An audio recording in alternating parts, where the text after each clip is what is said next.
Hello students, welcome to my class. हमारा आज का टॉपिक है problem solving method. Problem solving method एक ऐसी प्रोसेस है जो हमारी थ्रू आउट लाइफ में चलती है, क्योंकि हमें जहाँ जहाँ पे प्रॉब्लम्स आती हैं हम उनको सॉल्व करना स्टार्ट करते हैं।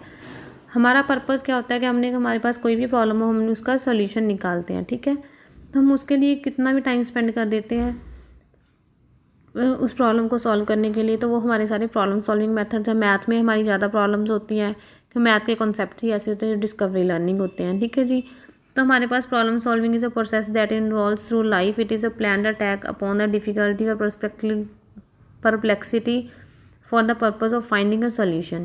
Here, teachers and pupils attempt in a conscious, planned, and purposeful efforts to arrive at some explanation or solution to some educationally significant difficulty. Problem solving makes use of previously acquired knowledge, skills, and comprehension, which are then synthesized into a new format that provides avenues to resolve the question at hand. In problem solving method, students are not told the solution of the problem, but they are taught and trained in the art and science of solving various problems themselves. Solving reflects the process of mathematics. It increases a child's ability to think mathematically. ठीक है जी, ये important line है। Problem solving method क्या है, हम बच्चों के mind को शार्प करता है, उनकी एबिलिटी, थिंक करने की एबिलिटी को बढ़ाता है। ठीक है, इनको आप इसको रीड कर लेना, इस पैसेज को। नेक्स्ट इसकी डेफिनेशन है। जो डेफिनेशन है उसमें आप कोई भी दो डेफिनेशंस कर लेना, जैसे जॉन डे की करें problem well put is half solved. ठीक है जी, और हमारे पास problem solving involves concept formation and discovery learning. अब जो भी आपको अच्छी लगे, आपको अच्छे से याद हो जाए, आप वो कर लेना। प्रॉब्लम सॉल्विंग की करैक्टरिस्टिक्स क्या है। जो प्रॉब्लम सॉल्विंग है वो एक नॉन रूटीन सॉल्यूशन इसमें ज़रूरी होता है। हमारे किस सिचुएशन में हम इसको मानते हैं कि हमें होनी चाहिए। चैलेंज जब प्रेजेंट हो, इंडिविजुअल आस्पेक्ट्स हो एक चैलेंज के, और पॉजिटिव एटीट्यूड हो हमारा प्रॉब्लम सॉल्विंग की तरफ, तो हमारे ये करैक्टरिस्टिक्स बन के आते हैं। प्रॉब्लम एक मीनिंगफुल, इंटरेस्टिंग एंड प्रैक्टिकल होनी चाहिए। जो हमारे पास प्रॉब्लम है उसमें एजुकेशनल वैल्यू यूज़ होनी चाहिए। डे टू डे लाइफ से प्रॉब्लम रिलेटेड होनी चाहिए। पावर ऑफ थिंकिंग, रीजनिंग के पे बेस्ड होनी चाहिए। इसका अदर सब्जेक्ट से कोरिलेशन होना चाहिए, और प्रीवियस नॉलेज भी बच्चे की इसमें यूज़ होनी चाहिए। तो वो हमारी एग्जैक्ट होती है प्रॉब्लम सॉल्विंग। ठीक है जी, तो हमारे पास उसमें एक इसके लिए एक गगने ने वो भी दिया था, एक चार्ट दिया था कि हमारे पास कैसे कैसे ये वर्क करती है, हायरार्की कैसे है लर्निंग की। ये हायरार्की सारी हम आगे आगे रीड करते रहेंगे। सिग्नल लर्निंग होती है, SR, chain, verbal, multiple, concept, rule and problem solving. पहले हमें ये स्टेप्स पार होने चाहिए, फिर हम इस पे प्रॉब्लम सॉल्विंग पे आ सकते हैं।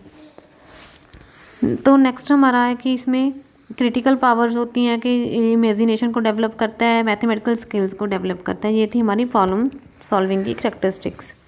नेक्स्ट हमारे पास जो स्टेजेस होती हैं प्रॉब्लम सॉल्विंग की, एक तो पहले हमें आइडेंटिफाई करनी आनी चाहिए प्रॉब्लम कैसी है, उसको एनालाइज करना आना चाहिए, उस पे सिलेक्शन होनी चाहिए कि हम किस मेथड से उसको सॉल्व कर सकते हैं। फिर हम मेथड लगा के देखते हैं, अपना हाइपोथेसिस करके देखते हैं कि आंसर आएगा या नहीं आएगा। नेक्स्ट हम फाइनल उस पर कुछ कंक्लूजन निकालते हैं और जनरलाइजेशन करते हैं। ठीक है, तो हमारे पास ये सारे होते हैं इसके स्टेप्स। ठीक है,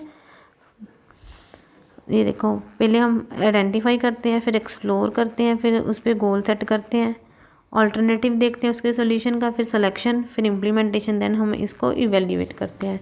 ये होती है हमारी प्रॉब्लम सॉल्विंग की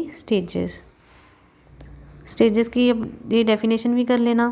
identifying a problem is the real theorem and fixing it only corollary. उससे कुछ जनरलाइजेशन कर देते हैं, वो क्रोलरी बन जाती है। जैसे हमारे पास ये प्रॉब्लम्स हैं मैथ्स के न्यूमेरिकल्स ही होते हैं। जैसे हमारे पास ये सेट है A 1 2 3 4 5 और B दिया हुआ 2 4 6 8, तो हमने प्रूव करना है A union B, B union A के इक्वल होगा या नहीं होगा। तो हमें पता है यूनियन में क्या होता है कि हम पूरे सेट लेके चलते हैं, इधर X 8 को बिलोंग करे और B को बिलोंग करे, तो वो पूरा सेट कंबाइन करना होता है। ठीक है जी, तो हम ले लेंगे 2 जो कॉमन है एक बार लिख लेंगे, 4 कॉमन है एक बार लिख लेंगे, तो इसका A यूनियन B क्या बनेगा, 1 2 3 4 5 की यूनियन इससे 1 2 3 4 5 6 8। ठीक है जी, तो ये हमारा A यूनियन B बनेगा। सिमिलरली हम B यूनियन A निकाल लेंगे, इक्वल आ रहे हैं। ये हमारा इवैल्यूएशन का स्टेप था। पहले हमने इसको एनालाइज किया। ठीक है जी, अपने वर्ड्स में देखा कि बच्चा कैसे एनालाइज कर रहा है। फिर ए सेट में क्या क्या एलिमेंट्स है, B में क्या क्या है, उस पे हम क्या अप्लाई कर सकते हैं, यूनियन क्या होती है, यूनियन क्या होती है हमने वो इस सिंबॉलिक फॉर्म में देखा। ठीक है, फिर हमने फोर्थ स्टेप लगाया कि उनको कंबाइन करना शुरू किया, और फिफ्थ स्टेप पे एवेल्यूएट कर दिया कि हाँ दोनों हमारे इक्वल आ रहे हैं। नेक्स्ट हमारी इम्पॉर्टेंस है and utility of problem solving method. Importance and utility क्या है कि हम प्रॉब्लम सॉल्विंग मेथड्स की फ़ीचर्स, इसको फ़ीचर्स भी बोल सकते हो, मेरिट्स भी बोल सकते हो, कि हम प्रॉब्लम सॉल्विंग मेथड को कहाँ कहाँ पे यूज़ कर रहे हैं। उसके लिए फर्स्ट देखो, the richness and utility of mathematics lie in the problem of maths and hence the learning of maths become congruent with the ability of solving mathematical problems. ठीक है जी, मैथ्स की प्रॉब्लम्स हैं डे टू डे लाइफ में use होती हैं। Math की जो प्रॉब्लम्स हैं हमारी थिंकिंग और रीजनिंग लेवल को बढ़ाती हैं, गुड स्टडी हैबिट्स डालती हैं बच्चे में, डेवलप करती हैं, उसमें चाइल्ड की थिंकिंग एबिलिटी बढ़ती है, चाइल्ड की एबिलिटीज़ एनालाइज करने की बढ़ती हैं। इससे हमारे पास अपॉर्चुनिटीज़ मिलती हैं हमें न्यू एक्टिविटीज़ में पार्टिसिपेट करने की, रिलेशनशिप बनता है टीचर और टॉट का, इनडिसिप्लिन असाइनिंग होमवर्क, ये सब बच्चों में ख़त्म हो जाता है कि बच्चों को खुद में क्यूरियोसिटी होती है काम करने की। ठीक है, तो ये सारे आपके मेथड्स हैं, इसकी मेरिट्स हैं। Student learn to self dependent हो जाता है स्टूडेंट।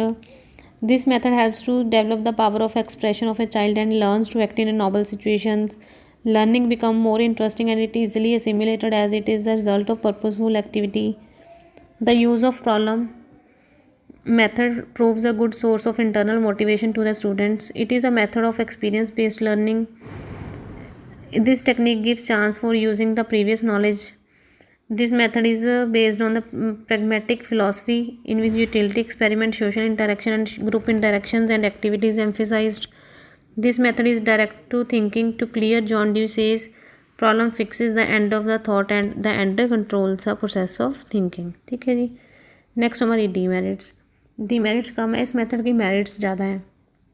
लोअर क्लासेस के लिए सूटेबल नहीं है, इसमें बुक्स की कमी होती है, बुक्स नहीं हम यूज़ करते हैं, डिमांड ज़्यादा टाइम चाहिए इनको प्रॉब्लम को सॉल्व करने के लिए।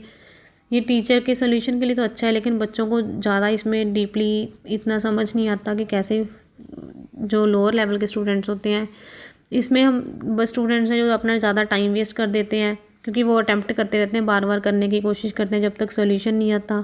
ठीक है, ये सारी इसकी क्या है डिसएडवांटेजेस। तो हम कंक्लूड क्या करते हैं, जो प्रॉब्लम सॉल्विंग मेथड है उसके मेरिट्स के साथ साथ उसके डीमेरिट्स भी हैं, लेकिन ये मैथमेटिक्स के नेचर को फिट करता है। मैथमेटिक्स क्या करता है कि बच्चों को उसे एबल बनाता है कि बच्चा किसी प्रॉब्लम से घबराए नहीं, उसको अटैम्प्ट करने की इच्छा रखे। तो ठीक है, तो ये हमारे हैं सारी इसकी कंक्लूजन्स। ठीक है जी, ये था हमारा प्रॉब्लम सॉल्विंग मेथड। ठीक है, थैंक यू स्टूडेंट्स, बाय।